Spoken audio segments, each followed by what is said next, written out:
Halo,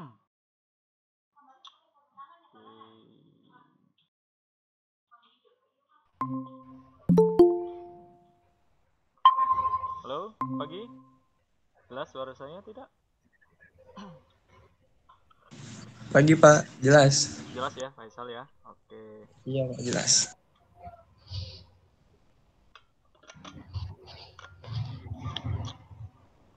Mana lagi ini yang lainnya? Masih tidur? Oh, Kenapa, Bandi? ya Pak. Baru bangun kamu, Bandi? Iya Pak. Ah, ya udah cuci muka dulu, terus ambil sarapan kalau mau sambil sarapan ya, nggak apa-apa. Sambil dengerin aja, terus kalau ada pertanyaan bisa langsung diskusi ya, seperti itu ya. Ini pertemuan keberapa? Kedua apa ketiga? Kalau nggak salah kedua Pak. Kedua ya, berarti ya. Yang pertemuan ketiga itu kemarin sudah di TSM 3 dan 4 berarti ya. Sebenarnya pembelajaran atau materinya sama sih, kurang lebih seperti itu. Ya, semuanya sudah ada dan saya sudah dokumentasikan di YouTube ya. Jadi kalau misalnya mau melihat review ulang bisa nanti cek di YouTube.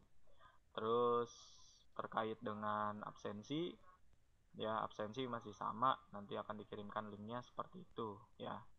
Dan linknya nanti akan ada di kolom komentar atau kolom chatnya.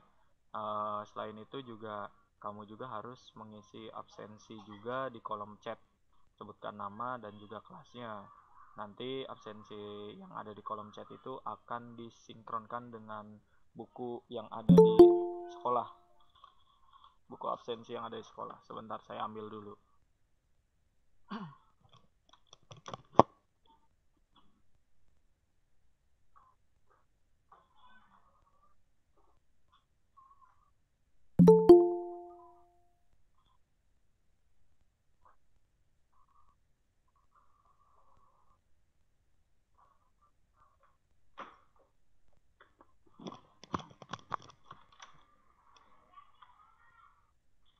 Nah, jadi yang ada di kolom chat atau kolom komentar kan nanti di backup oleh host yang akan di-input, dimasukkan ke dalam sini ya, absensi harian, harian pertemuan seperti itu.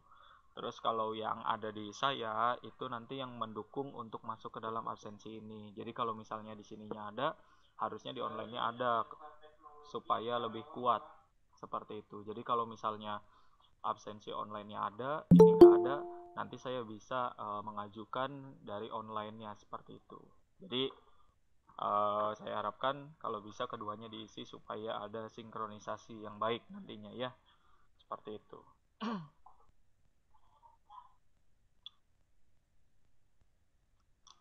Mana lagi ini yang lainnya? Masih tinggal 1 menit lagi ya, jam 8 ya. Karena kita mulai jam 8 untuk pembelajaran sampai dengan jam 10 kurang lebih seperti itu. Rabu, Kamis, Jumat. Iya, betul. Berarti ini bisa beres penyelesaiannya seperti TSM 3 dan 4 ya.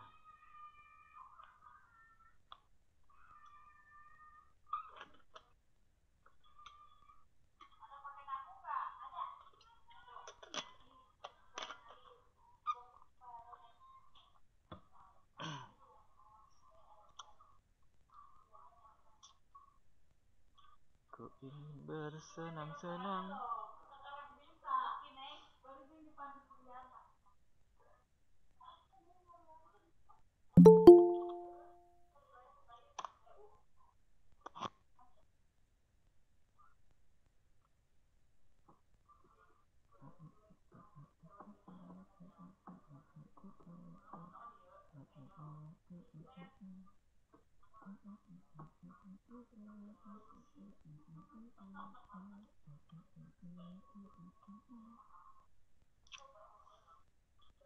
Oke, saya share screen dulu ya.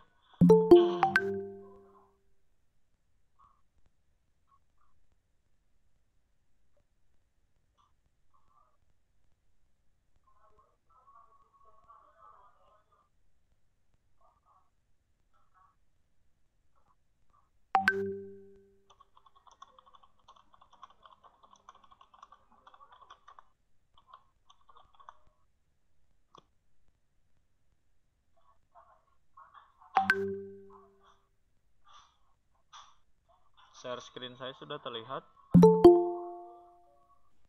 Sudah Pak, udah. Oke ya, kita kurang lebih ya masih begitu aja. Ini patokan kita biar pembelajarannya nggak pindah kemana-mana ya. Nah, berarti kan pertemuan kedua itu diagnosa kerusakan dari sistem pengisian, lalu bagaimana perbaikan dari sistem pengisian itu. Yang itu yang akan kita bahas pada pertemuan kali ini. Jadi 2 dan 3 itu bisa digabung jadi satu karena kayak kita sampai jam 10.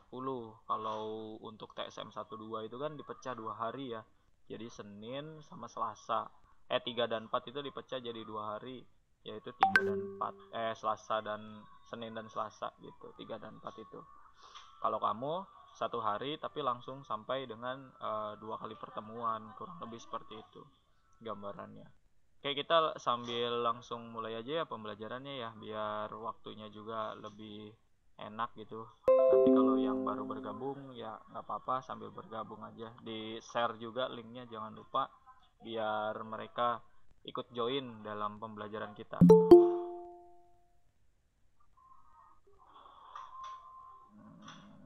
Ini dia.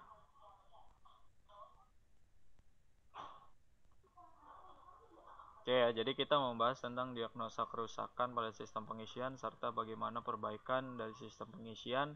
Kita akan bahas sesuai dengan di sini bukunya udah saya share belum, buku pembelajaran saya?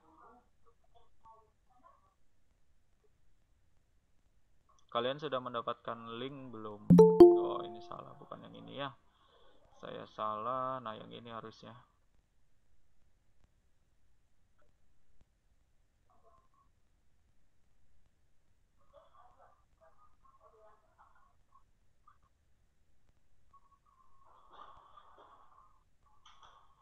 Oke, bukan yang itu ya. Saya hentikan dulu yang ini.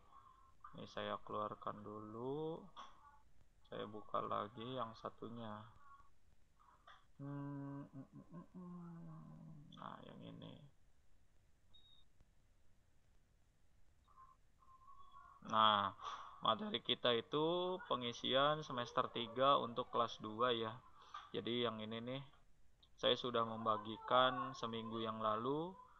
Gimana, kalian sudah dapat materinya atau belum ini?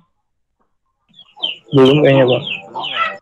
Belum. Belum, nanti saya akan bagikan ya. Sekarang aja saya kasih linknya biar kamu nanti kalau misalnya mau baca-baca di rumah tinggal baca-baca, atau kamu bisa ya. Untuk pengisian saya belum ini ya, belum buatkan apa namanya ya, bentar, belum saya buatkan atau posting ya, belum posting. Pengakses melihat saja, pemberi komentar, oke cukup ya. Nah, jadi nanti kamu bisa langsung unduh atau download materi ini gitu ya. Kalau biasanya di web kelas Hero itu saya selalu update untuk materi, cuman beberapa hari ini saya belum update untuk sistem pengisian. Namun kalau sistem starter itu sudah ada sih. Jadi nanti itu karena saya ngajar kelas 3 kemarin tuh dan diharuskan untuk update artikelnya, maka saya update kemarin tuh. Nah, jadi untuk sistem pengisian dan penerangan atau pengisian dulu ya yang akan kita bahas itu belum saya update. Nah, mungkin akan saya zoom lagi biar lebih dekat ya, biar lebih terlihat. Saya ngambil langsung dari Fakultas Teknik ya, jurusan Pendidikan Teknik Otomotif. Kenapa saya ambil dari sana? Karena silabus atau tujuan pembelajaran kita tadi ya, yang tadi saya share, yaitu diagnosa dan perawatan, itu ada di dalam buku atau materi yang sekarang kalian lihat ini gitu. Jadi nggak ada salahnya kalau saya membuka materi yang ini. Nah, di sini kemarin kita sudah mengidentifikasi dari sistem pengisian ya. Mudah-mudahan kalian semua masih ingat identifikasi dari sistem pengisian itu ada apa aja sih komponen dari sistem pengisian. Kemarin ada yang ingat nggak? Komponen apa aja yang ada pada sistem pengisian? Yo, ada yang tahu? Gak ada? Itu gambar yang sudah saya share screen itu adalah ya, komponen-komponen yang ada pada sistem pengisian ya. Jadi tolong ada yang bisa nggak menyebutkan apa aja komponen yang muncul pada gambar itu? Silahkan. Laptop, Prok, terus baterai, aki. baterai atau aki, terus apalagi Sal? Itu sih engine ya, Pak. Mana? Yang bawah itu Sal ya? Iya. Apa itu? Spool. Ya, jadi itu adalah paket daripada alternator ya, yang tadi Faisal sebutkan. Ya, itu adalah paket dari alternator. Jadi di paket alternator itu yang kuning adalah spoolnya atau kumparan stator ya, seperti itu. Lalu sebelahnya itu yang abu itu adalah magnet yang berbentuk lingkaran ya. Itu adalah magnet atau kita menyebutnya dengan rotor ya, kurang lebih seperti itu. Magnetic rotor namanya. Jadi tadi Faisal sudah menyebutkan bahwa ada tiga ya yang di situ yang kita lihat. Yang pertama adalah kiprok atau dikenal dengan nama regulator, atau ada juga yang bilang rectifier karena fungsinya adalah sebagai penyearah. Nanti kita buka lagi glosarinya atau peristilahan-peristilahannya. Lalu sebelahnya dari gambar kiprok itu ada kabel berwarna merah dan juga berwarna hijau ya, hijau dan hitam, mohon maaf. Itu untuk baterai seperti itu. Lalu ada juga yang di bawah itu adalah alternator, ada komponennya, ada spool dan juga magnet seperti itu. Oke, kita turun lagi ke bawah ya. Merah dan hijau ya ternyata ya di baterai itu.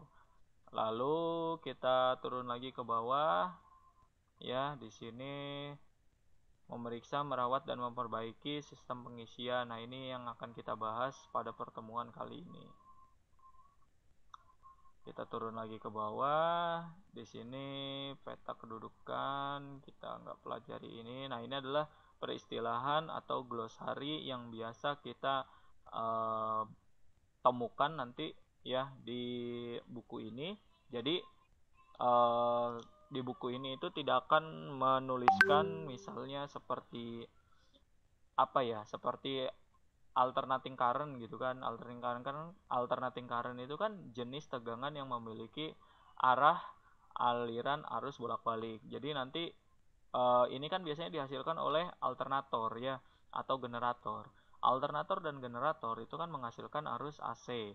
Jadi dia tidak menyebutkan alternator dan generator merupakan sumber tegangan yang menghasilkan aliran arus bolak-balik. Tidak seperti itu, melainkan alternator atau generator menghasilkan arus alternating current atau yang disebut dengan AC. Jadi tidak menyebutkan aliran arus bolak-balik. Nah, melainkan kita sendiri yang bahasanya itu yang harus paham ya, yang harus paham, yang harus tahu. Kenapa? Karena ada bahasa peristilahan atau glosari sebelum kalian mempelajari secara utuh atau secara keseluruhan isi dari buku atau materi yang ada di 36 halaman ini gitu. Jadi kamu sudah harus paham bahwa AC itu adalah sumber tegangan atau arus yang memiliki arah seperti itu ya, arah arus bolak-balik atau dua arah ya. Tegangan AC ini dihasilkan oleh generator atau yang disebut dengan alternator. Lalu juga ada yang kedua itu yang disebut dengan DC. Ini mereview ulang dulu ya, saya review ulang dulu biar kalian ingat di pertemuan awal kemarin. Lalu ada yang disebut dengan direct current atau yang disebut dengan DC ya.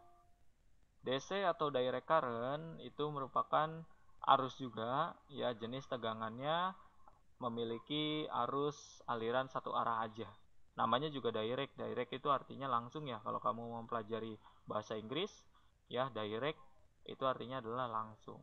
Nah, di sini saya harapkan ketika nanti kamu menemukan kosakata seperti DC dan AC itu sudah tidak aneh lagi gitu di telinga kalian ya, bahwa AC itu adalah alternating current yang artinya adalah arus bolak-balik atau arus dua arah. Lalu Ada juga arus DC. Ya, DC itu adalah direct current, yang mana arus searah gitu. Sumber tenaganya atau sumbernya didapat dari mana? Kalau AC didapat dari alternator atau generator, sedangkan DC didapat langsung dari baterai, seperti itu. Makanya baik di handphone ya, baterai itu tulisannya DC, di remote itu tulisannya DC. Alasannya sederhana, karena DC ini dia akan habis. Jadi ada masa pakainya atau masa penggunaan gitu. Balik lagi ke kapasitasnya. Ya, kapasitasnya berapa mAh misalnya gitu ya. Kan satuannya ada mAh, atau ada juga ya hour ya. Seperti itu. Jadi berapa jam baterai tersebut bisa bertahan, atau berapa lama baterai tersebut bisa bertahan. Kalau di otomotif atau sepeda motor, khususnya baterai yang ada di motor kita, itu kan memiliki kapasitas sebesar 12 volt ya. 14 volt ya, mohon maaf, bukan 12 volt. 14 volt ya. Atau ada juga yang bilang 14,5 volt ya. Kalau detailnya itu kan 14,5. Namun jarang sekali orang melanjutkan kata 0,5-nya ini di dalam menjawab gitu. Jadi cukup dengan 14 volt saja mereka sudah cukup ya, seperti itu. Tapi kalau misalnya ada pilihan ganda keluar soalnya 14,5, ya kamu pilihannya adalah 14,5 gitu ya, seperti itu. Lalu selanjutnya di sini ada juga elektrolit ya.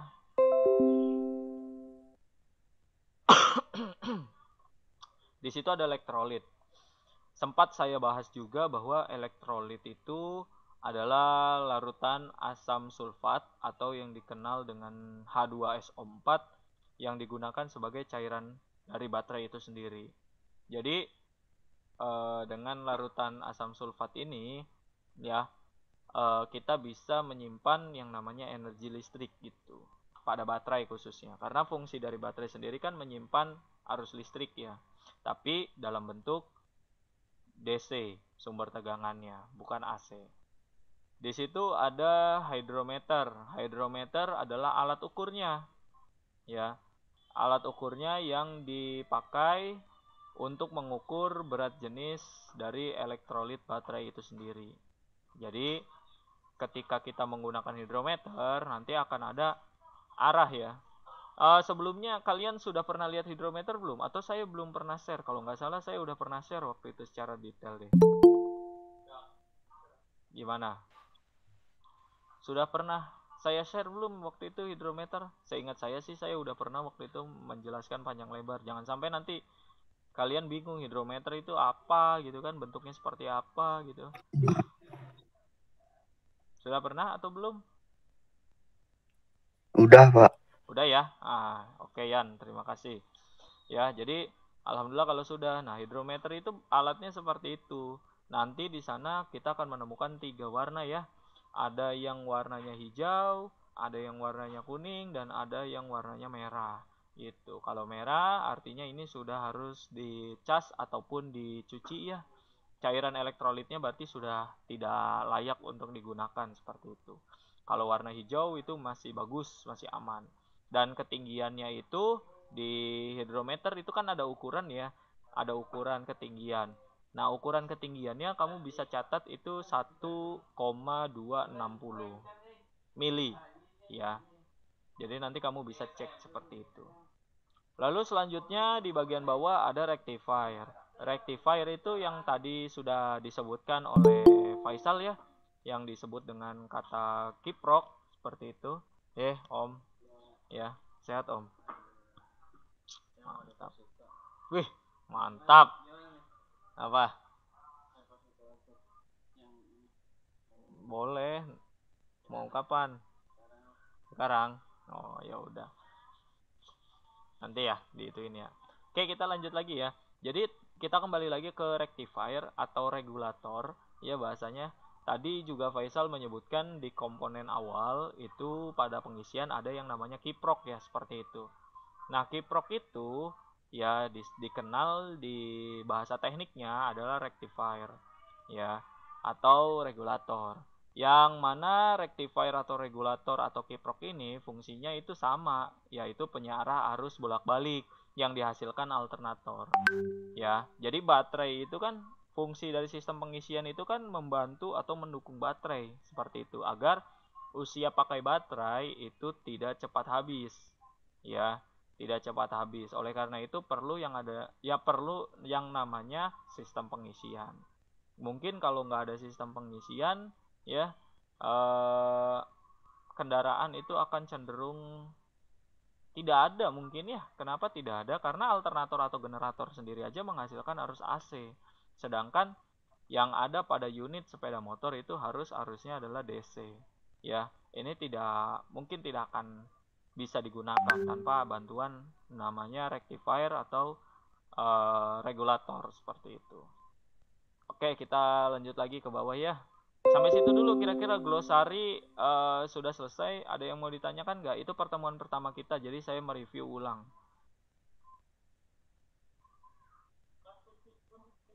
Kunci apa? Udah di bawah itu. Bu Vera, ruang guru. Guru. Akan wingi bengi sih. Bu Darlia ana ora? Bu Darlia? Kunci lab bahasa ada?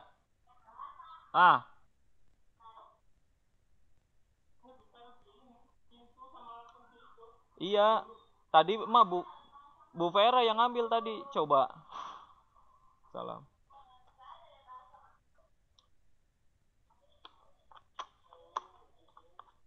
Ada nggak, Mas? Ada? Oh iya, siap. Oke, kita lanjut lagi ya, mohon maaf. Gimana tadi, ada yang mau ditanyakan nggak, Rian? Kira-kira ada yang mau ditanyakan? Atau Faisal, silahkan. Taufik, ya Ardi, Septian, Dede, Rindi, Yayan, dan lain sebagainya, silahkan, ayo mangga. Atau lagi pada sarapan ini?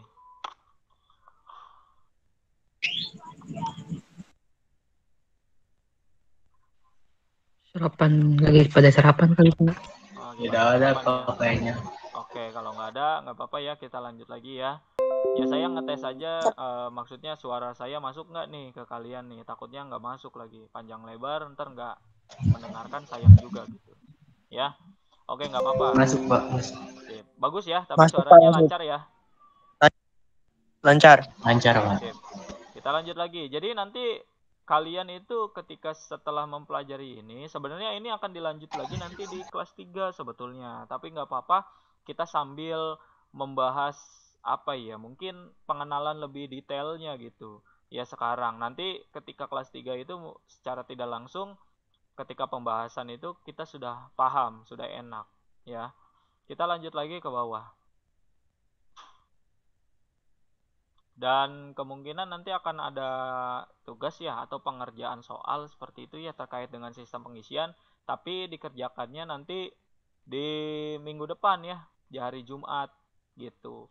Jadi di hari Jumat depan itu, setelah kalau seandainya sistem pengisian hari ini selesai ya, saya jelaskan semua.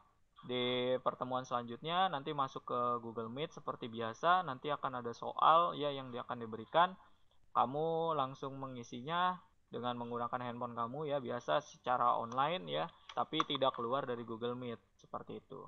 Jadi tetap Google Meet-nya dijalankan, namun tidak ada aktivitas untuk diskusi mungkin. Setelah mengerjakan soal semua ya, nanti saya lihat hasilnya, dan apabila hasilnya saya rasa belum memuaskan ya atau belum cukup, nanti akan saya hapus ya.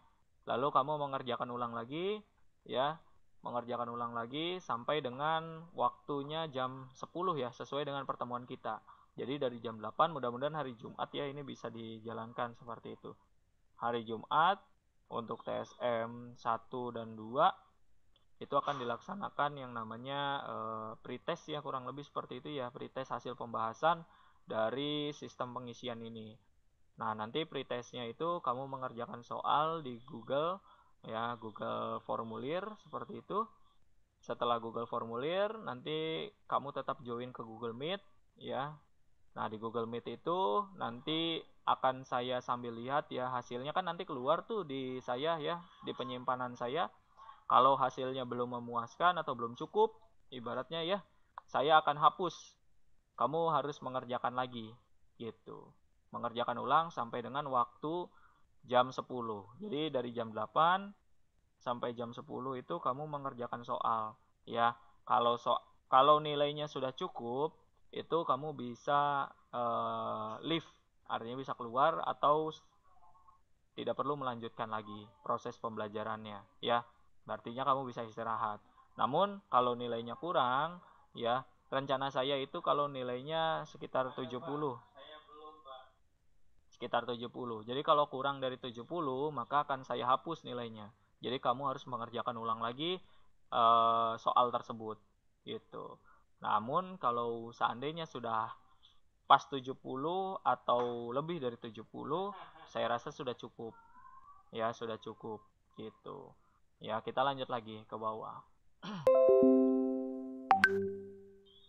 Nah, tujuan akhirnya adalah kamu bisa memahami prinsip kerja dan konstruksi dari sistem pengisian sepeda motor. Kamu juga bisa menjelaskan prinsip dan konstruksi. Oke, sistem penerangan kita belum bahas.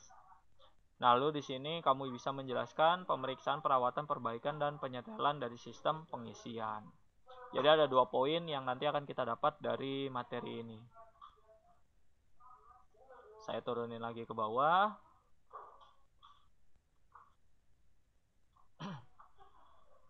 Nah, ini adalah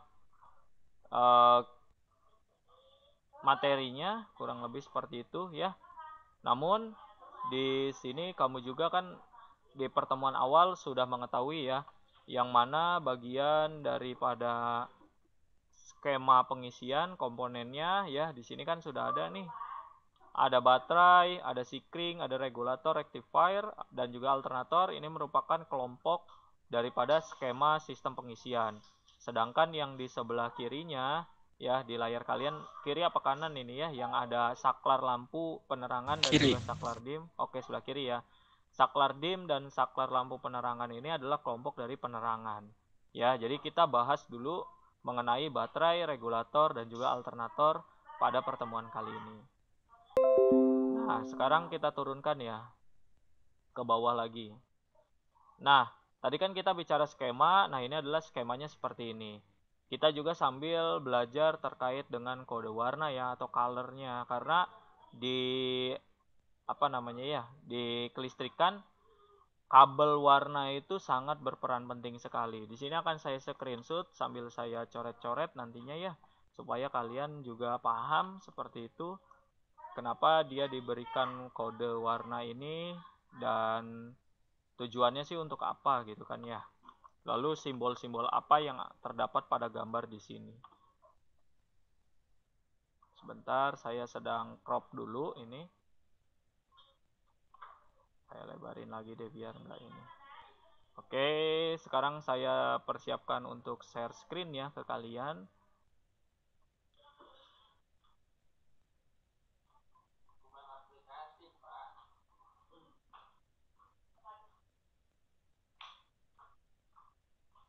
Oke, saya share screen ke kalian.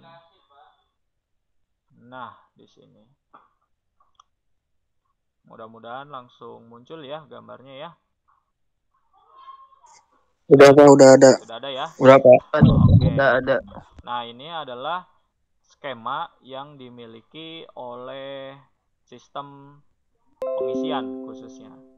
Jadi yang pertama, kamu akan mengenal komponen dari sini dulu ya. Dari sini dulu, di sini saya kasih lingkaran, saya berikan warna kuning. Nah, kalau kamu menemukan simbol-simbol yang seperti ini adalah yang disebut dengan massa atau ground ya. Saya akan tuliskan di sini. Massa. Kelihatan warna kuningnya ya? Jelas ya? Atau terlalu terang? Jelas ya? Oke, di sini massa atau ground ya. Jelas. Nah, kurang lebih tulisannya seperti itu. Nah, ini yang dikenal dengan massa atau ground, atau ada juga yang bilang itu adalah negatifnya. Negatifnya dari dari rangkaian. Ini adalah negatifnya. Jadi kalau kamu menemukan yang seperti ini, nah ini semua ya, lalu ini juga sama. Maka ini yang disebut dengan massa atau ground atau negatifnya rangkaian, ya. Jadi kan di kabel atau di baterai itu kan ada dua terminal ya. Ada terminal positif, di sini saya akan kasih ada terminal positif ya. Di sini positif dan ada juga terminal negatif. Ini plus ya, bukan kali ya. Takutnya nanti kamu ngelihatnya kali. Saya hapus dulu sebentar. Saya akan hapus dulu biar jelas. Nah, di sini plus, bukan kali. Ini yang disebut dengan terminal positif dan ini yang disebut dengan terminal negatif. Nah, di rangkaian ketika ingin melanjutkan rangkaian negatifnya, maka biasanya di gambar itu akan dikasih gambar seperti ini, simbol garis 1, 2, 3. Nah, seperti ini. Ini adalah simbol untuk massa atau ground, ya. Di setiap komponen itu pasti ada yang namanya massa atau ground, gitu. Ya, karena ada negatif, ya.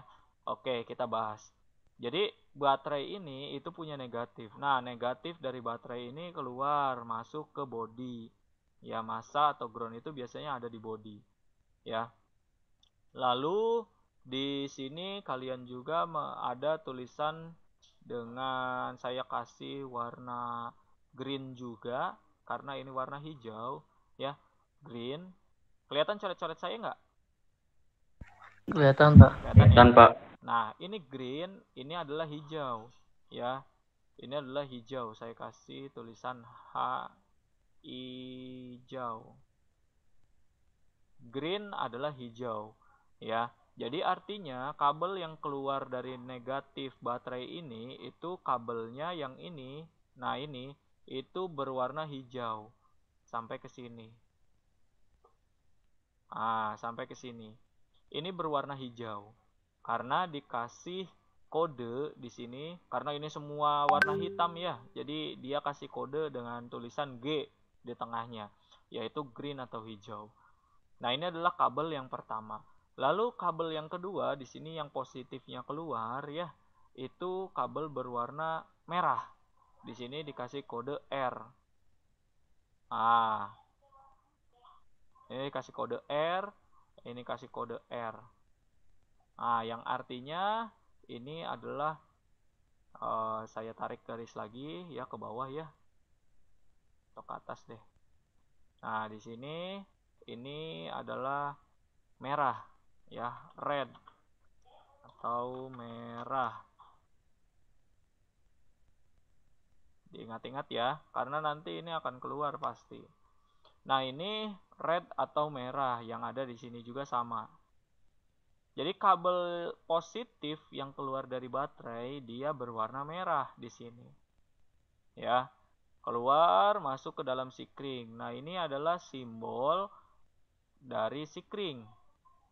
Jadi kalau kita menemukan simbol seperti ini disebut dengan sikring atau fuse, ya. Ini saya tarik garis juga ke bawah biar nggak terlalu banyak ya. Nah, ini saya tarik ke sini. Ini yang disebut dengan fuse atau sekring, ya, sekering ya. Seperti itu. Ibu. Ya, kita lanjut lagi. Fuse atau sikring itu memiliki kapasitas ampere ya, atau daya keluarnya, kapasitas lah mungkin seperti itu kurang lebih. Jadi di sini itu diberi keterangan 10A yang artinya adalah 10 ampere. 10A itu adalah 10 ampere. Jadi fuse atau sikring ya, dia bisa digunakannya sampai dengan 10 ampere ini, daya yang keluar dari baterai. Ya. Kalau dia lebih dari 10 ampere, ya, maka dia akan terputus. Ya, terputus. Jadi dia tidak bisa melanjutkan arusnya masuk ke regulator, ya, seperti itu. Dia udah nggak bisa melanjutkan. Kenapa? Karena dia sudah putus. arusnya lebih daripada 10 ampere. Nah, itu ya alasannya. Simbolnya itu seperti ini. Tinggal bikin lingkaran, kamu tarik seperti ini, ya, kamu tarik seperti ini. Kalau saya gambarnya kan dari sini ya, seperti ini. Gitu. Kalau dari sini sama aja, kamu tinggal tarik gini ya, buat seperti ini. Nah, ini ketika putus, dia nanti seperti ini. Ah, gitu. Terputus, artinya sikringnya atau fuse-nya ini sudah tidak bisa digunakan. Ya, sikring itu ada 2 generasi. Ada 3 kayaknya sekarang ya. Ada yang runcing, di sini nanti akan saya munculkan. Udah tahu kan fuse ya? Pernah lihat fuse nggak atau sikring?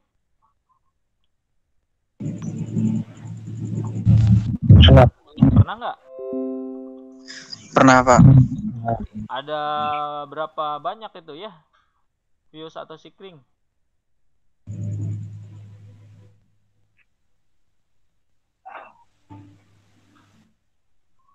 Nah, ini ya. Saya akan munculkan nih ke kalian nih. Ini saya stop sharing dulu karena kita coba mau membahas. Karena materi hari ini tuh tentang diagnosa ya. Diagnosa dan juga perawatan. Jadi kita perlu mengetahui kendala-kendala yang biasanya terjadi. Di sini saya akan tab, lalu saya share screen lagi, saya munculkan sikringnya di sini.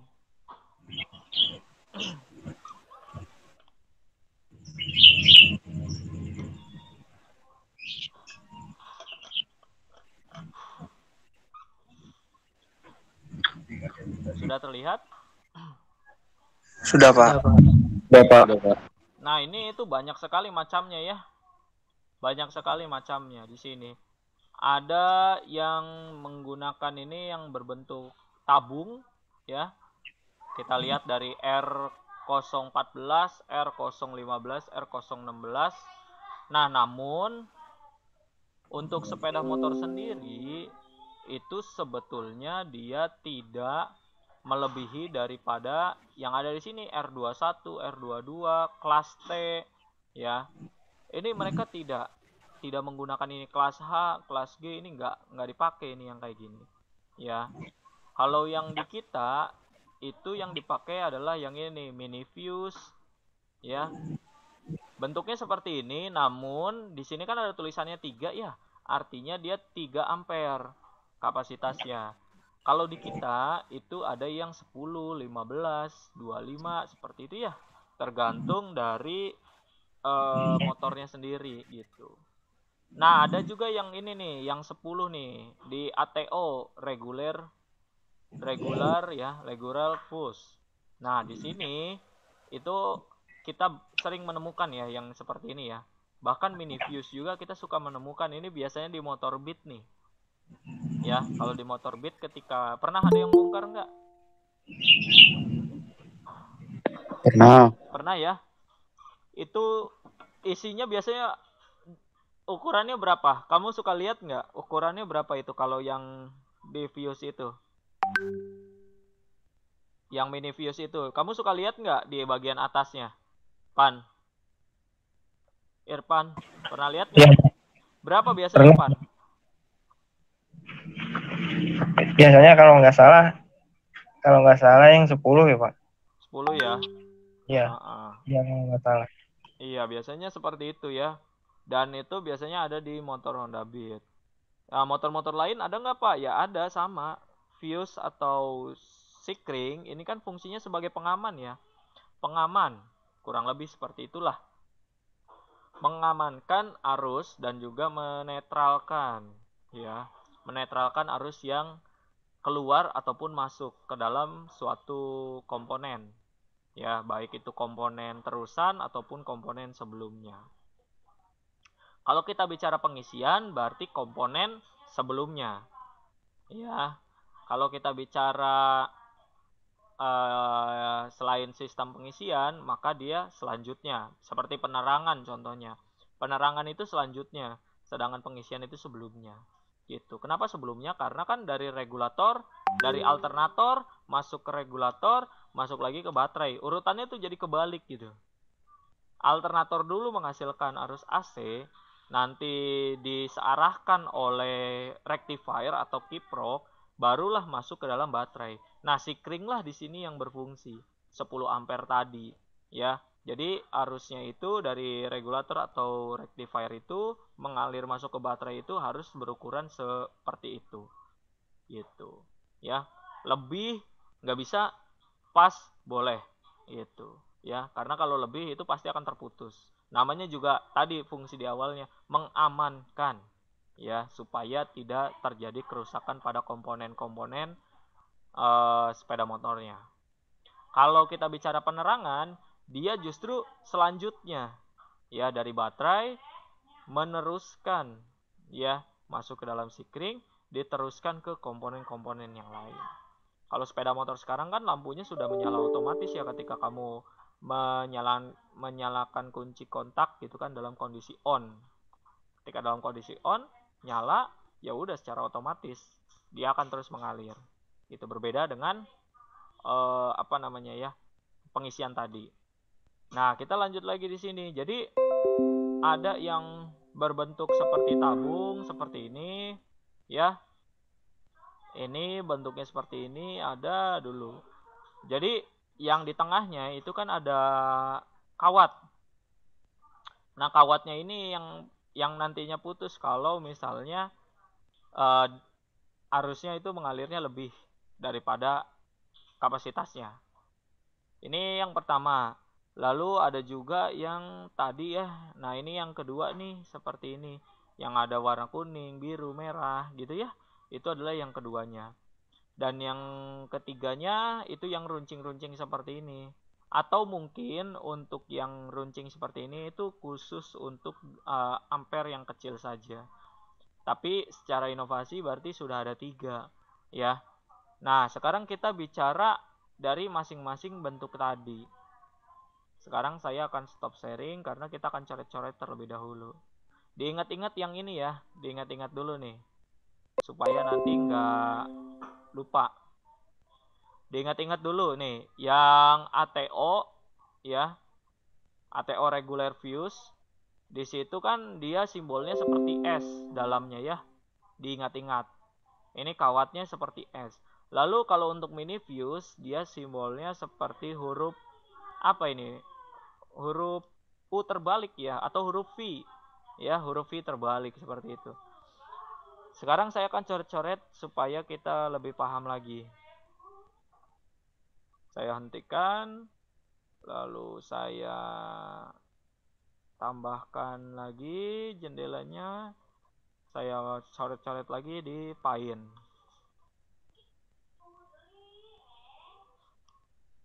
Sudah terlihat? Nah, Sudah, Pak. Kita lanjut lagi, ya. Kita coret-coret lagi. Di sini tadi kita bicara fuse, kan ada juga fuse yang tabung, ya. Yang tabung itu kan dia lurus. Jadi lingkaran gitu, ya. Aduh, ini pulpennya gimana sih? Yang ini kali, ya.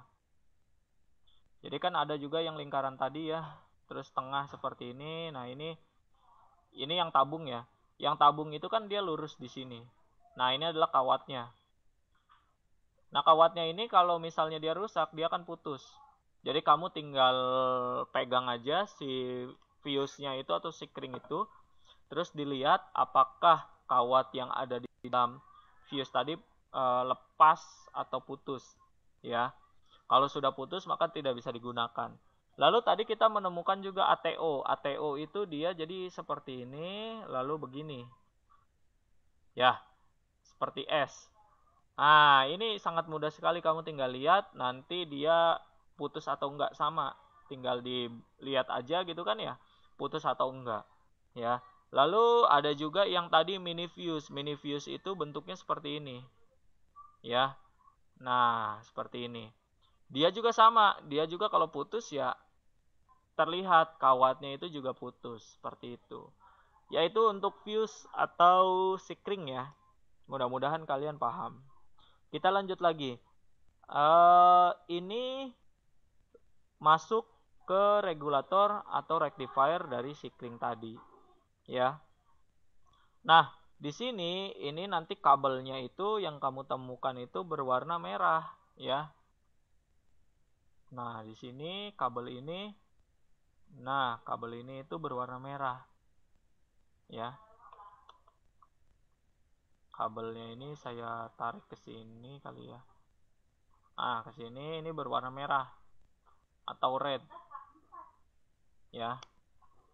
Selanjutnya dia masuk regulator atau rectifier.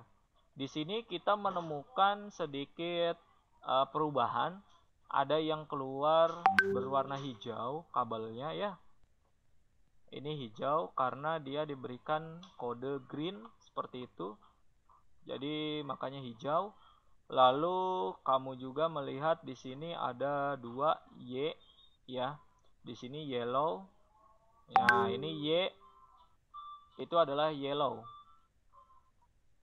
Jadi dia berwarna kuning ya kabelnya.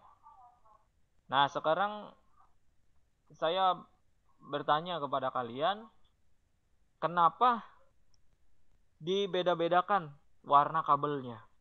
Kenapa nggak satu warna saja? Yo, silakan, ada yang tahu nggak?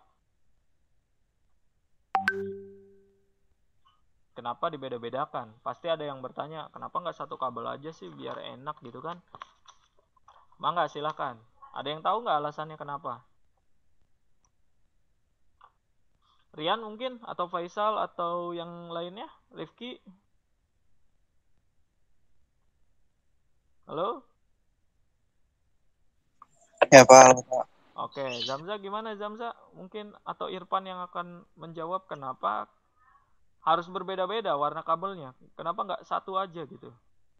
Satu warna aja. Misalnya hitam, ya hitam semua aja gitu. Atau hijau, hijau semua gitu kan? Ada yang tahu nggak alasannya kenapa? Biar gak bingung ya Pak. Biar nggak bingung apa? Kenapa yo? Supaya mempermudah pemasangan perawatan. Supaya mempermudah pemasangan dan perawatan. Rifki, Sehingga tidak gimana Ki? ya mempermudah dalam pemasangan serta perawatan sehingga tak akan tertukar kabel dengan kabel satu dengan kabel lainnya. Iya, betul ya. Karena kabelnya mempunyai Kenapa? itu Pak, mempunyai fungsi yang berbeda-beda. Kabelnya memiliki fungsi yang berbeda-beda. Ada lagi selain itu? Nggak ada? Cukup? Lupa. Cukup ya. Oke, kita bahas dulu yang tadi Cesar ya, sama Rio satu pendapat ya. Jadi kabelnya memiliki fungsi yang berbeda-beda. Nah, untuk kabel itu kan warna ya, kabel. Jadi kabel itu pada umumnya itu sama fungsinya, semua mengalirkan arus ya. Dia meneruskan atau mengalirkan arus. Fungsinya sama, mau warna hijau, warna merah, warna kuning, warna hitam, itu sama fungsinya. Namun mungkin pengertiannya itu agar lebih apa ya? Ya tadi gitu. Fungsi dari komponennya itu jelas. Ya, jelas. Bahwa yang tadi sudah disebutkan di awal, misalnya baterai negatifnya berwarna hijau. Nah, kamu itu akan lebih mudah menemukannya. Kalau warna hijau itu artinya adalah negatif atau massa. Gitu. Ya. Seperti yang Rifki bilang, gitu. Memudahkan. Intinya memudahkan ketika melakukan perawatan. Jadi kita seorang mekanik itu akan merasa lebih mudah saat mengerjakan perawatan. Misalnya kerusakan pada sistem pengisian. Sistem pengisian itu kan komponennya ada alternator, regulator, dan baterai. Jadi kamu hanya terfokus pada komponen itu aja. Nggak perlu kamu lari ke komponen yang lain. Lari ke baterai, lari ke fuse, lari ke busi ya. Lari ke busi atau spark plug, lari ke ignition coil, gitu ya. Kamu nggak perlu lari ke sana. Kenapa? Karena itu udah beda bagian. Itu urusannya pengapian seperti itu. Sedangkan kalau yang ini itu kan pengisian. Pengisian itu komponennya ya setelah alternator, regulator, baterai, masuknya seperti itu. Jadi kita terfokus pada komponen itu aja. Dan juga kabel ini diberikan warna. Tujuannya agar mudah. Oh, kabel yang dari alternator berwarna kuning itu masuknya ke kiprok atau regulator. Jadi kita terfokus pada bagian itu lagi. Nggak perlu pindah kemana-mana. Gitu. Udah jelas bahwa alternator itu warna kuning keluar kabelnya itu pasti larinya ke kiprok. Nah, udah gitu aja. Ya. Lalu di regulator misalnya ada yang berwarna hijau kabel, berarti ini larinya kemana? Ke bodi atau ke massa. Ya, baterai yang kabelnya berwarna hijau itu pasti larinya negatif atau ke massa. Selesai sampai di situ saya rasa sudah cukup gitu. Jadi fungsi kabel di sini itu memudahkan seperti yang Rifki tadi bilang. Dan Cesar bilang juga sebetulnya sudah tepat, cuman kelengkapan kosakatanya yang mungkin perlu ditambahkan. Seperti itu. Jelas ya? Jelas, Pak. Mas Pak. Iya. Sedap. Terima kasih ya.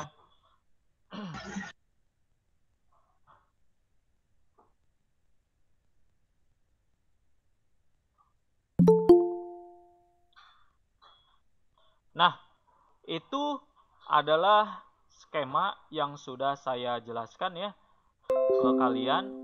Jadi nanti kalian akan lebih terfokus lagi gitu, akan lebih memahami lagi. Sebentar ya. Iya, Pak.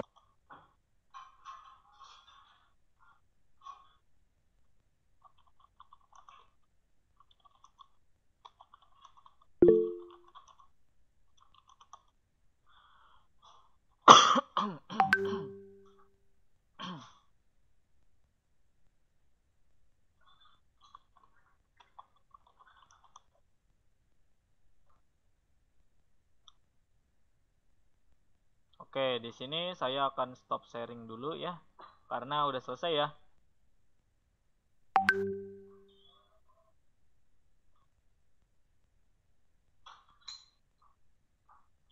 Oke, sudah. Ini gambarnya juga sudah selesai ya.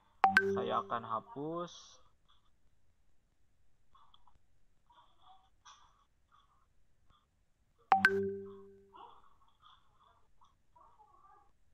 Ini saya close dulu ya. Nah, kira-kira seperti itulah gambaran untuk diagnosa ya.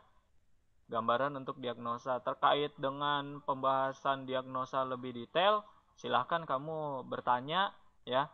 Karena kita akan lanjut lagi ke materi selanjutnya. Gimana, kira-kira ada yang ditanyakan nggak sampai sini?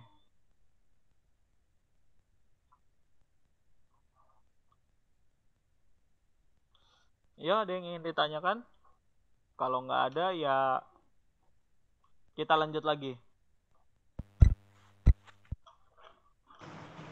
Kayaknya nggak ada, Pak. Nggak ada yang ngomong. Gak ada kayaknya, Pak.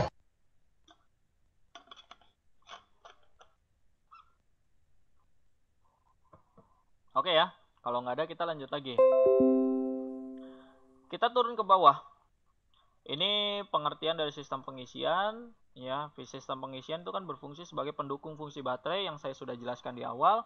Karena fungsi baterai sendiri untuk menyuplai kebutuhan listrik.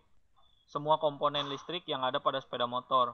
Baik itu penerangan, ya, lampu kepala, rem, klakson, dan lain sebagainya. Bahkan sampai ke sen pun dia sangat berperan penting. Pokoknya semua kelistrikan, baterai itu sangat berperan penting. Namun baterai tidak akan berfungsi tanpa bantuan daripada pendukung tadi, yaitu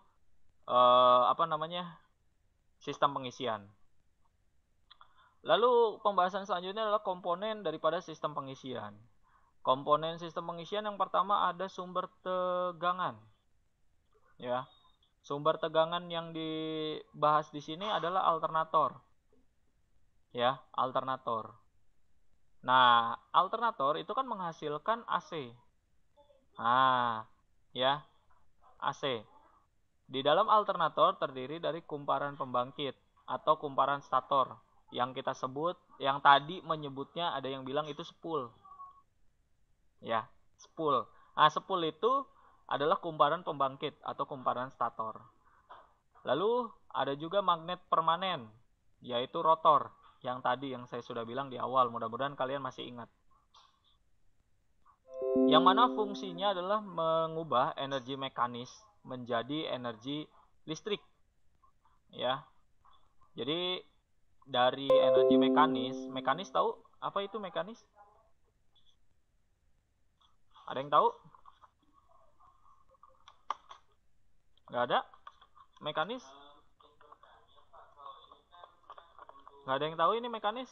Rio, Cesar, mungkin Rifki, Irfan, Faisal, dan lain sebagainya? Nggak ada? Rifki, tahu nggak? Atau Rio, enggak?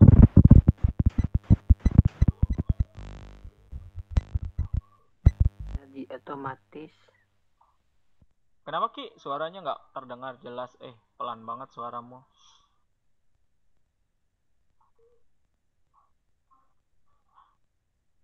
Rio, Cesar, mungkin? Nggak ada? Nggak tahu Pak. Nggak tahu? Oke, mekanis itu adalah gerak. Mekanis itu mekanik, gerak artinya. Jadi, alternator itu kan dia bergerak, berputar. Ya, setelah dia berputar, dia akan menghasilkan energi listrik. Gitu.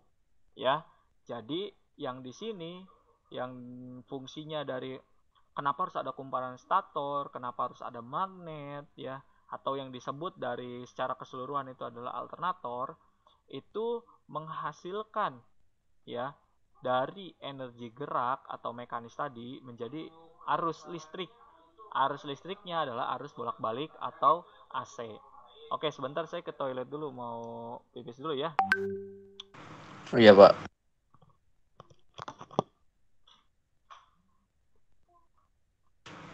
Bubar.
Ya, oke. Mohon maaf kalau lama ya.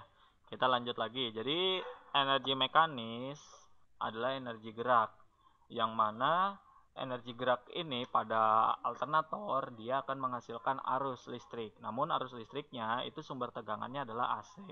Atau yang dikenal dengan nama alternating current. Atau arus bolak-balik. Lebih detailnya seperti itu. Nah, di sini di bawah kita bisa melihat ya bahwa ada gambar rotor atau magnet ya. Terus ada kumparan stator atau yang disebut dengan spool bahasa kaliannya ya. Ini adalah bagian daripada alternator. Jadi ketika cover dari blok magnet ini dibuka, maka kamu akan menemukan ini isinya. Lalu komponen yang kedua adalah baterai. Nah, baterai sendiri itu kan fungsinya sebagai penyimpan ya tenaga listrik yang nantinya akan disalurkan ke seluruh komponen kelistrikan, baik itu penerangan ya ataupun sistem lainnya ya. Namun sumber tegangannya ini adalah DC atau direct current. Jadi berbeda dengan alternator.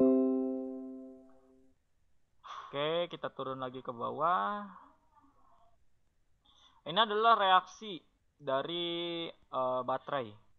Jadi ketika baterai tersebut dipakai, ini PbO2 plus 2H2SO4 ditambah dengan Pb.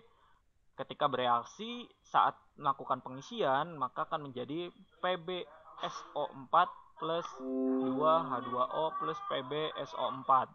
Ya, seperti itu. Dia akan terus bereaksi seperti itu. Jadi ketika dikeluarkan, dia akan mengisi dengan senyawa seperti itu, lalu balik lagi, dan terus seperti itu. Kita akan turun lagi ke bawah. Nanti kamu bisa baca secara detail, ya, mangga silahkan dibaca secara detail. E-booknya kan sudah saya kasih, tinggal kamu lihat saja kalau ada bagian-bagian yang belum dibahas. Karena sebetulnya ini bisa sampai kelas 3 pembahasannya. Nih, di sini besar arus untuk pengisian normal maksimal adalah 10% dari kapasitas baterai.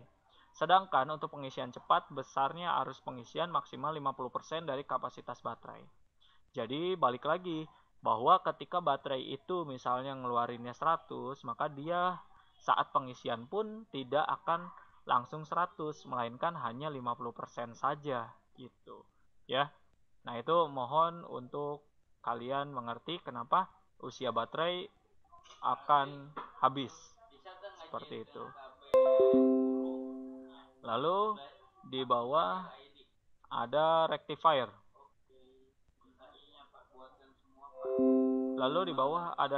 Ya. Yang mana rectifier ini kan tadi sudah dijelaskan di awal.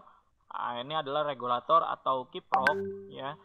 Fungsinya untuk menyarahkan arus.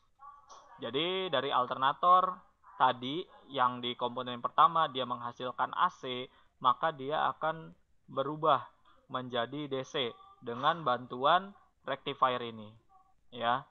Nah, di situ terdapat beberapa jenis rectifier yang digunakan pada sistem pengisian sepeda motor. Di antaranya adalah yang pertama silicon rectifier, ya, yang kedua silicon regulator rectifier, yang ketiga selenium rectifier, dan yang keempat adalah regulator rectifier. Nah, yang mana komponennya yang menurut kalian yang sering kalian temukan dari A, B, C, dan D? Yang mana yang sering kalian temukan?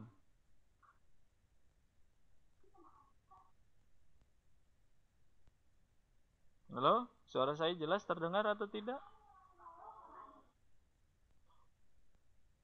Terdengar, Pak.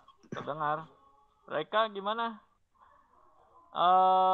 Yang sering terlihat itu komponen yang mana atau belum sama sekali melihat komponen dari ini semua? Belum sama sekali, Pak. Belum sama sekali ya. Rifki mungkin ada yang pernah lihat komponen yang mana yang kamu pernah atau yang sering dilihat? Baru pernah lihat. Baru pertama lihat ya? Oke. Nah, nanti kamu ketika melakukan pembongkaran, bongkar pasang sepeda motor, itu kamu akan menemukan yang namanya rectifier atau yang disebut dengan kiprok ya. Namun di sini kan karena gambarnya hitam putih, jadi kita sambil lihat googling lagi ya, ya. Di sini saya akan tuliskan kiprok.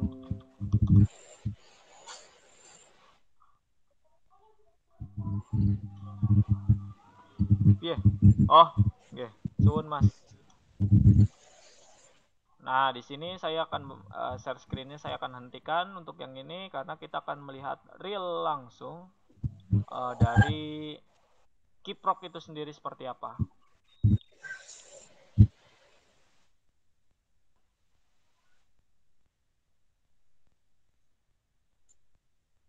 Sudah terlihat? Sudah, Pak. Nah, kalau di sepeda motor sih pasti yang sering terlihat tuh yang seperti ini. Ya. Ini nih, kalau kamu menemukan gambar seperti ini ataupun menemukan komponen seperti ini pada sepeda motor, fix itu namanya adalah regulator atau kiprok. Ya, kalau kamu menemukan komponen seperti ini dan lain sebagainya. Di sini ada banyak sekali komponennya nih. Ya, kamu bisa lihat. Ya, ini komponennya seperti ini. Hal ini di sepeda motor, ya. Nah, ini juga ada di sepeda motor. Nah, ini nih. Ini juga sama kiprok. Ya, atau yang disebut dengan regulator. Seperti itu. Nah, ini kamu bisa lihat banyak tuh. Nah, ini adalah nomor 4-nya ya. Nomor 4 yang tadi muncul. Jadi, dari keempat komponen tadi, ya, atau komponen yang tadi sudah di share screen, itu yang paling sering ditemukan ya nomor 3 dan 4 sebetulnya. Cuman lebih lagi sering gitu ya, mungkin bahasanya ya, lebih lagi ya nomor 4. Karena kalau untuk yang nomor 3 ini biasanya di unit-unit motor besar. Ya, kalau kita lihat kan ini tuh. Ini kan di motor-motor besar nih yang kayak gini nih. Nah, ini nih. Ini itu kan nomor 3 ya. Ini di motor-motor besar semua nih, yang seperti ini nih. Sama, itu juga kiprok atau regulator yang fungsinya sebagai penyearah. Nah, kamu seorang teknisi itu tidak ditugaskan sebetulnya. Tidak ditugaskan untuk melakukan perbaikan ini, melainkan perhatikan, bukan perbaikan dalam arti kamu nggak tahu gejalanya ya kalau komponen ini rusak. Perbaikan dalam arti kamu tidak diminta untuk bongkar komponen ini. Mana sih tadi ya? Tadi ada yang sudah dibongkar gitu. Nah, inilah. Mungkin ini aja. Nah, ini kan ada bagian sebelah kiri kamu itu yang terbalik gambarnya ya. Maksudnya ini jadi komponen itu dibalikan, yang hijau ini ya. Nah, ini adalah ketika kamu buka ini itu akan ketemu dengan motherboard ya, atau panel lah mungkin ya, motherboard atau panel gitu. Yang mana dia fungsinya atau papan ya, yang mana fungsinya itu kan untuk meneruskan gitu. Harusnya sesuai dengan fungsinya tadi. Fungsinya yang pertama kabel dari sikring masuk, lalu ada masanya, dan 3 dan 4 itu dia masuk ke alternator atau warna kuning tadi ya. Nah, itu. Jadi di sini dia menyesuaikan fungsinya. Namun kamu tidak diminta untuk membongkar ini. Membongkar komponen ini ya. Lalu kamu melakukan perbaikannya sendiri. Melainkan kamu sebagai seorang mekaniknya itu hanya mengenali gejalanya saja. Setelah mengenali gejalanya bahwa komponen ini itu sudah rusak atau tidak bisa dipakai, maka kamu itu harus menggantinya dengan yang baru. Langsung mengganti dengan yang baru. Tanpa kamu membongkar atau melepasnya. Lem-lem ini kamu buka itu, ini bikin repot. Karena kita tidak diminta untuk, atau kita dibentuk tidak untuk membongkar ini dan melakukan perbaikan ini. Kenapa?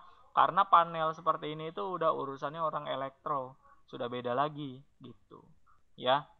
Nah, ini juga ada tuh gambarnya tuh. Nomor 1 itu kuning ke lampu, nomor 2 ya itu merah masuk ke baterai gitu ya. Nomor 3 ini adalah hijau massa. Nomor 4 putih dan spool ini masuk ke pengisian gitu. Jadi sudah ada penjelasan-penjelasan dari tiap kaki-kaki yang ada pada regulator atau kiprok tadi. Ya, kamu tinggal buka aja, kamu tinggal lihat aja. Nah, ini Yamaha, Honda gitu kan ya. Di sini sudah ada penjelasannya. Jadi kamu harus lebih belajar memperdalam yang ada pada Google ini gitu. Tujuan kamu kan untuk googling itu kan tentunya ingin menambah informasi ya. Nah, yang jadi pertanyaan adalah menambah informasinya untuk apa? Apakah untuk jurusan kamu sendiri ataukah untuk apa ya, yang lainnya gitu ya. Nah, ini fungsinya udah ada di situ. Jadi itu diberi kode, artinya adalah kalau hijau itu di sini tempat kabelnya, kalau kabel warna putih itu di sini, kuning di sini, dan merah di sini. Seperti itu ya. Jelas sampai situ? Kira-kira ada yang ingin tanyakan tidak?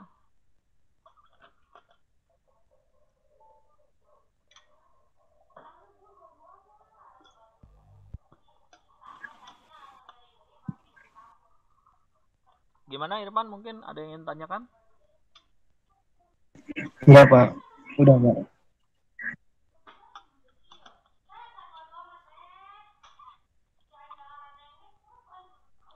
Udah ya? Nggak ada yang ingin tanyakan? Kita bisa lanjut ya. Ini akan saya stop sharingnya. Sini saya tambahkan lagi tabnya ke buku yang tadi.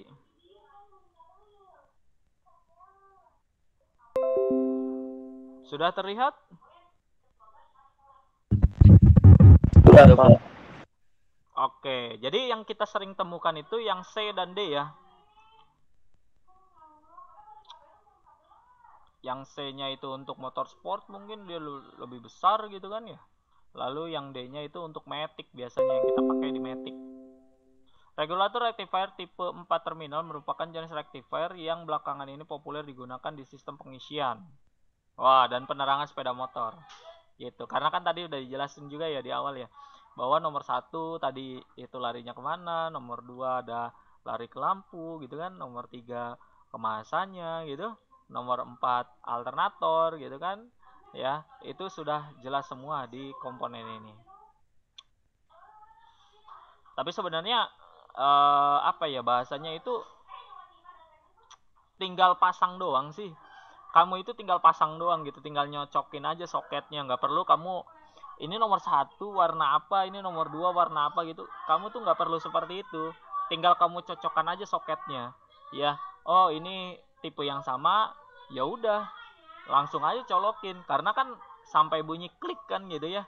Setelah bunyi klik ya udah selesai gitu. Jadi kamu nggak perlu lagi, oh ini tuh harusnya kabel warna putih, oh ini tuh harusnya kabel warna merah, oh ini tuh harusnya kabel warna hijau. Cuman tujuan tadi mencari tahu itu adalah kamu tahu bahwa terjadi masalah di mana.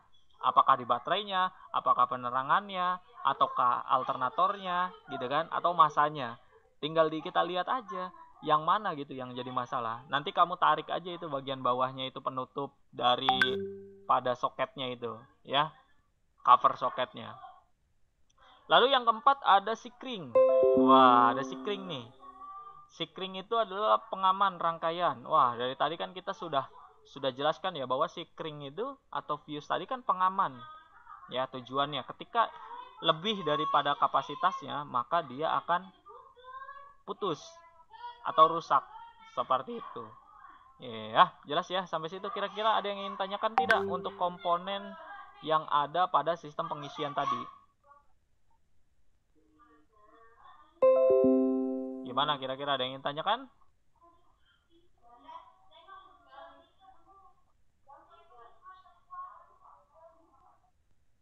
Ada yang ingin tanyakan atau tidak? Saya sambil buat absen ya. Saya akan kirimkan linknya ya.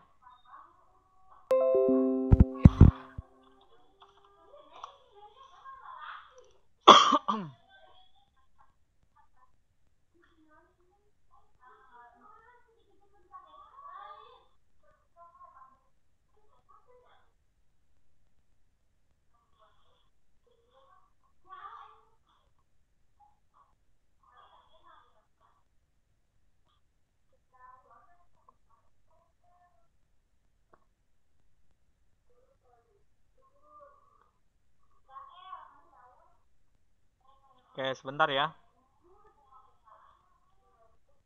Sudah belum sarapannya kalian? Udah. Sudah? Sudah Pak, tadi pagi. Oh, sudah. Sudah Pak, alhamdulillah. Nah, syukurlah kalau sudah ya. Berarti kita bisa enak nih masuk ke materinya. Ya. Sebentar, saya lagi buat absensinya dulu. Nanti kamu langsung isi ya. Nanti kamu langsung isi seperti itu.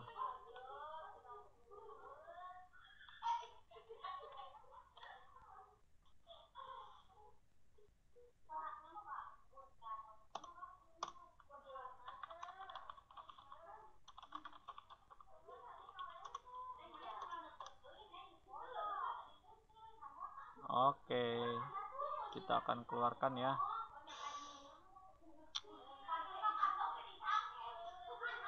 Drive Google.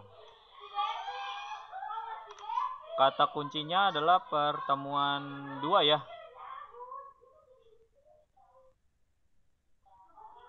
Pertemuan 23. 2/3 ya. Biar nanti saya ingat.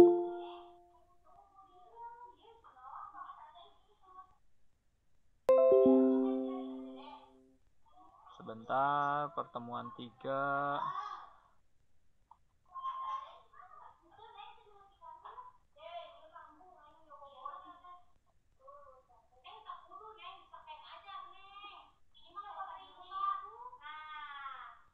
Halo Pak Yuli, apa kabar? Oke, sebentar ya. Saya lagi buat absensi dulu, nanti biar kalian langsung bisa sambil isi.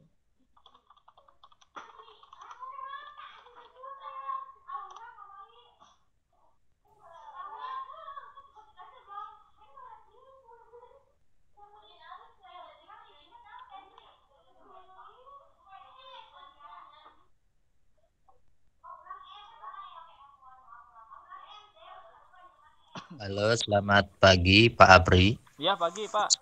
Sehat Pak? Gimana Pak? Sehat.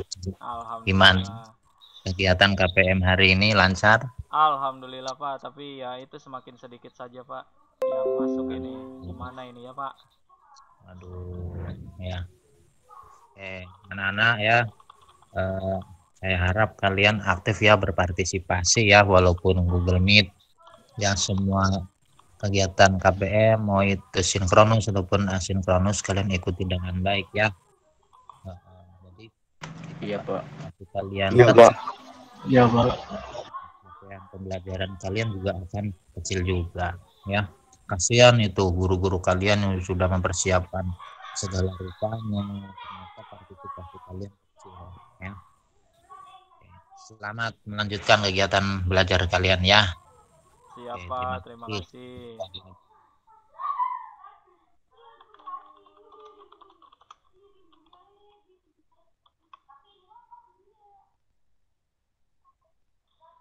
Oke ya, kita gimana kira-kira ada yang ingin didiskusikan atau ditanyakan? Karena kita sudah lumayan lama sekali nih ya. Materi yang saya bahas pun sudah cukup panjang banget ya kalau saya bilang gitu. Mudah-mudahan tidak buat kalian pusing ya. Kalau ada yang pusing langsung aja ditanyakan seperti itu biar enak ya pembahasannya. Terus juga kalau misalnya materi itu kamu bisa langsung dapatkan ya, atau kamu nunggu postingan saya, mangga silahkan ya, karena nanti saya juga pasti akan posting untuk materinya. Dan ini absensinya, ini adalah kata kuncinya ya. Sebentar, saya akan share screen ke kalian absensinya ya.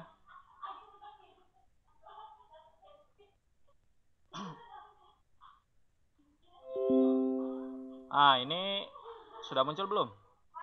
Sudah ya? Udah. Jadi di blog ini itu saya akan melakukan, biasa saya sharing ya. Jadi terkait dengan materi itu saya sharing di sini, dan termasuk video hari ini. Video hari ini itu saya upload juga. Nah, ini adalah untuk pertemuan TSM 3 dan 4 ya. 3 dan 4. Ini adalah final episode yang mana pertemuan terakhir. Jadi mereka nanti akan menjalankan ulangan juga sama seperti kalian ya. Ulangan, cuman bedanya kalau mereka itu dilaksanakan di hari Senin atau Selasa, sedangkan kalian itu dilaksanakan di hari Jumat secara penuh di hari Jumatnya. Jadi di hari Jumatnya pretest ya, pretest ulangan terkait dengan sistem pengisian yang sudah dibahas sekarang ya. Mudah-mudahan pembahasan saya pada hari ini atau hari Jumat ini itu kalian bisa mendapatkan ilmu lebih ya, ilmu lebih, materi lebih. Saya tidak melanjutkan di ebook itu, kenapa? Karena pengisian itu sudah cukup sampai di situ. Karena identifikasi alat atau mungkin identifikasi spare part ya, identifikasi komponen dari sistem pengisian itu sudah selesai semua. Jadi bisa saya simpulkan, yang pertama kita mendapatkan yang namanya alternator ya, lalu kita mendapatkan yang kedua itu namanya adalah regulator atau rectifier atau kiprok seperti itu.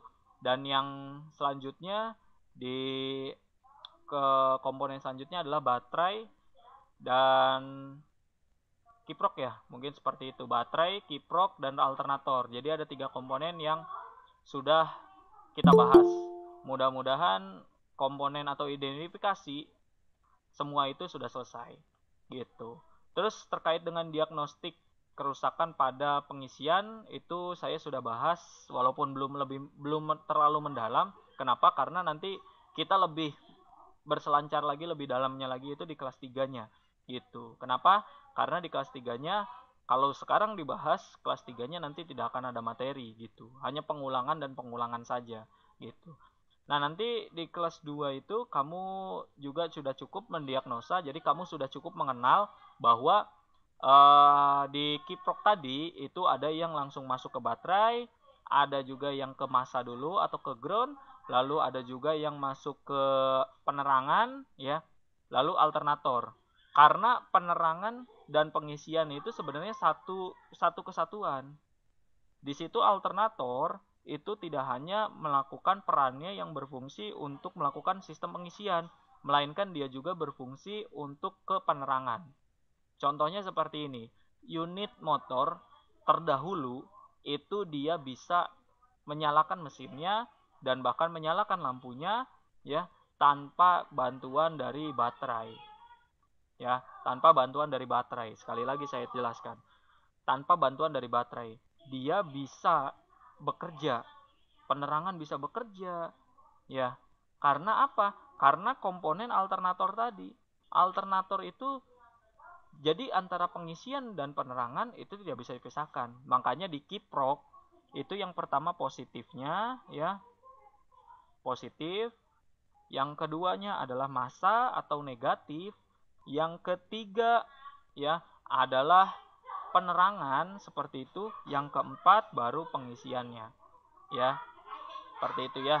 Mudah-mudahan kamu ingat yang tadi sudah saya share gitu. Jadi biar nggak lupa lah, kurang lebih seperti itu, biar nggak lupa. Ini mereview ulang lagi materi yang tadi saya bahas. Selanjutnya diagnosa terkait dengan kerusakan pada sikring kita sudah bahas ya. Baterai, diagnosa baterai pun kita sudah bahas bahwa kapasitas baterai itu adalah berapa? 12,5 ya. 12,5 apa 14? 12,5 ya? 14,5. 14,5. 14, Pak. 14 apa 12? 12. 12,4 ya? Oke, berarti 12. betul ya, 12,4. Mohon maaf ya. 12,4. 12,4 ataupun 12,5 itu kapasitasnya. Ya, tadi saya menyebutkan mungkin 14 kayaknya ya. Mohon maaf itu salah. Harusnya 12,4. Ya. Seperti itu. Karena ketika di total itu kan 24,48 ya. Bentar dulu. Bentar dulu ya. Seingat saya karena kalau di kapasitas yang lebih tinggi lagi dia, ya benar ya, udah nggak benar, berarti 12 ya, 12 volt untuk baterai sepeda motor. Sedangkan kalau untuk mobil itu kan 24. Saya ingatnya mobil kodenya 4 sih soalnya ya. Jadi kalau untuk motor itu 12, untuk mobil itu 2 kali lipatnya jadi 24, sedangkan untuk kendaraan yang lebih berat lagi mungkin bisa 48, 2 kali lipat dari mobil, seperti itu. Ya. Selanjutnya dari baterai sudah dibahas, sikring sudah dibahas, regulator, itu kalau misalnya dia tidak bekerja itu karena mungkin terjadi kerusakan. Makanya tadi kan kita diciptakan tidak untuk melakukan perbaikan pada regulator itu, melainkan ketika regulator atau kiprok itu sudah rusak, kita ganti dengan yang baru. Itu aja sih sudah clear. Untuk alternator sekali lagi ya, komponen ini mah mindset aja, mindset kalian ya. Komponen yang mahal cenderung usia pakainya lebih lama dibandingkan dengan komponen yang murah ya. Contoh kecilnya adalah seperti busi, contohnya busi atau spark plug. Busi atau spark plug paling 15.000 seperti itu ya. Itu sangat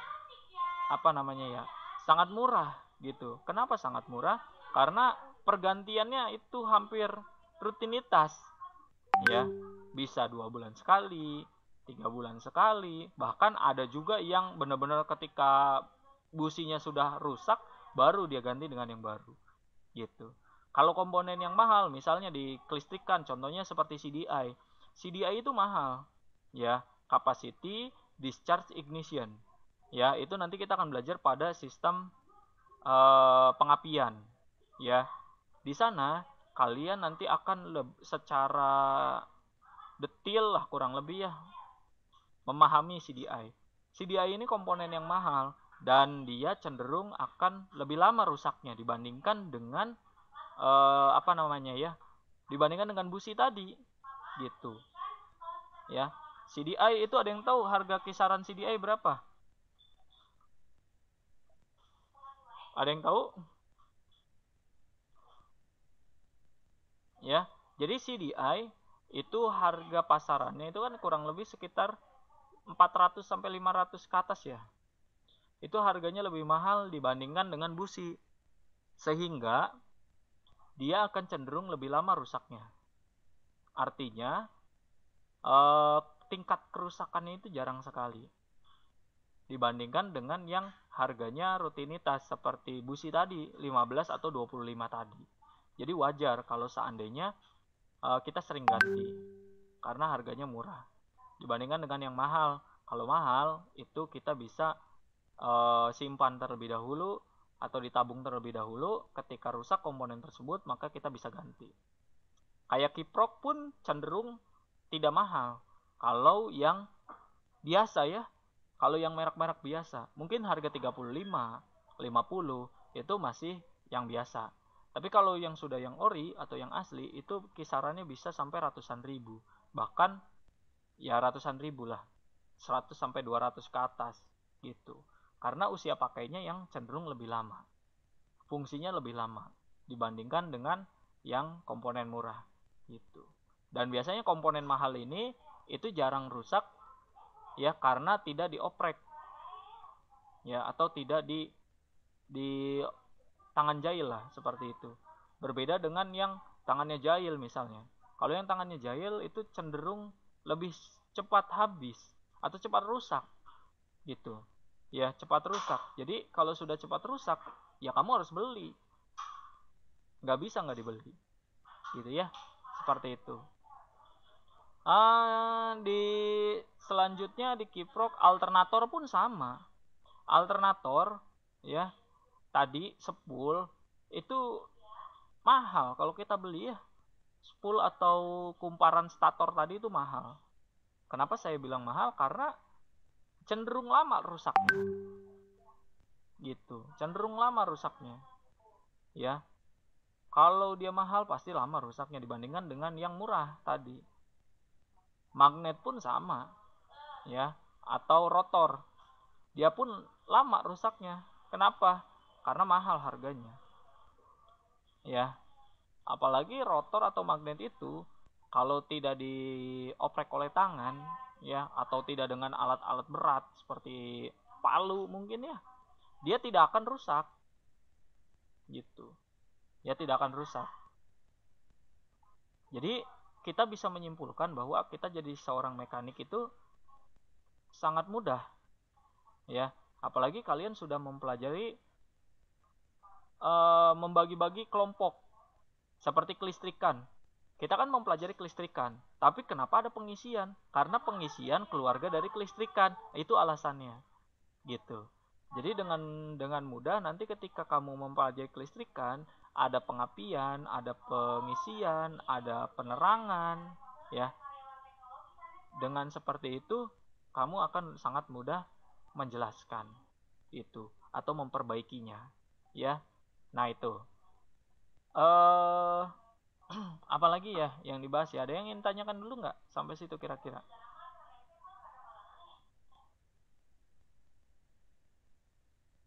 Ada yang ingin didiskusikan atau enggak? Udah cukup? Insya Allah cukup, Pak. Cukup ya? Cukup. Silakan kamu bisa buka itu ya, linknya di Kelas Hero. Terus nanti kamu akan menemukan sistem kelistrikan sepeda motor, ya, sistem starter final episode. Di sini ada videonya, ya, dan ini adalah absensinya. Tapi video kamu belum saya upload karena ini untuk TSM 3 dan 4 gitu. Sedangkan ini 1 2 ya. Sorry, saya suka ketuker. Harusnya 1 2 dulu baru 3 4 gitu. Biar lebih enak ngomongnya, ini 3 4 dulu baru 1 2. Ya. Silakan kamu isi dengan kata kunci ini. Ya. Ini kata kuncinya. Silakan kamu isi, itu kata kuncinya, ya. Linknya ini akan saya kasih langsung ke kalian.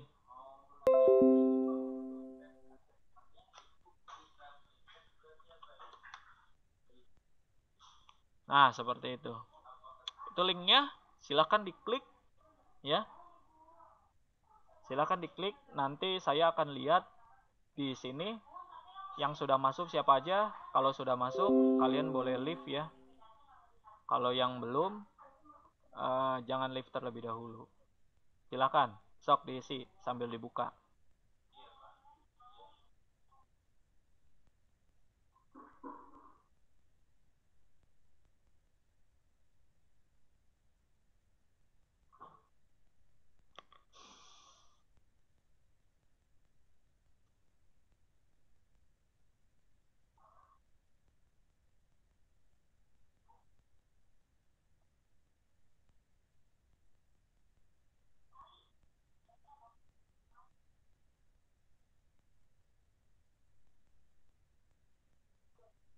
Saya sudah, Pak. Oke, Rian Permana sudah, Rio Ferdiansa, Manggala Bakti, Irfan, Niko Prianto, Dedi Maulana, Muhammad Cesar, Nggak ada, Pak. Aldi Bayu, Makbul Gusti, baru 9 orang ya. Mangga yang tadi sudah, silahkan kalau mau live ya. Langsung keluar ini Pak. Ya. Kalau udah. Gimana, Cas? Langsung keluar apa gimana? Ya, sudah langsung keluar, nanti siapin aja buat pertemuan Jumat depan ya. Karena saya akan kasih soal pretest. Oh iya Pak. Ya, mangga. Terima kasih silakan. Pak. Yuk. Assalamualaikum. Terima kasih, Pak. Assalamualaikum. Salam. Pak, ini link absennya di mana, Pak? Itu di link yang sudah saya kasih. Ada di kolom chat. Yang Pak, sudah... kalau boleh tahu apa? Kata kuncinya apa, Pak? Tadi udah di-share itu di screen tadi. Kelihatan nggak? Bentar Pak, yang saya nge-lag Pak. Ya. Tadi sudah di screen, Meko. Ada nggak? Rifki udah nggak, Pak? Tadi udah. Kenapa? Ki, udah? Udah, Pak. Ada nggak? Sebentar. Saya cek dulu ya. Iya, Pak.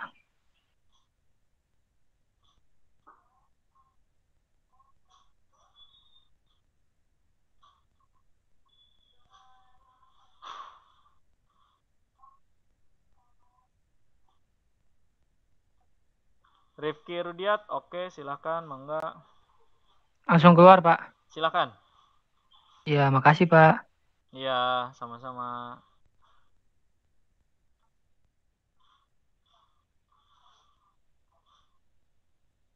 Pak Alpi udah Pak, Alpi. Ya, saya cek dulu ya. Alfi Abdul Yamin, mangga silahkan. Ya, siap. Terima kasih ya. Tarma sudah, mangga silahkan. Terima kasih.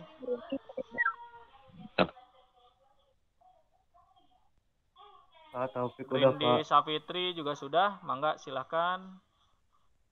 Makasih, Pak. Ya, sama-sama.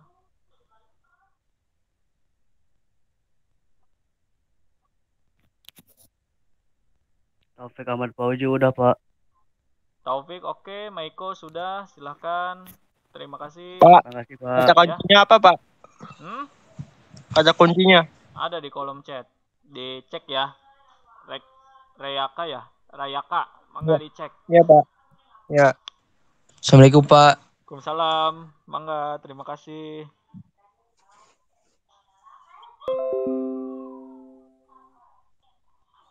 Kayak kan nge-lag, Pak. Ya, nggak apa-apa, sok. Sambil ini, nanti kamu absen ya, saya tunggu ya. Biar Ya, Pak. sinkron ya. Ardi Susanto juga sudah, mangga silahkan bisa live ya. Oke, saya rasa cukup ya untuk pertemuan hari ini. Saya akhiri. Assalamualaikum warahmatullahi wabarakatuh.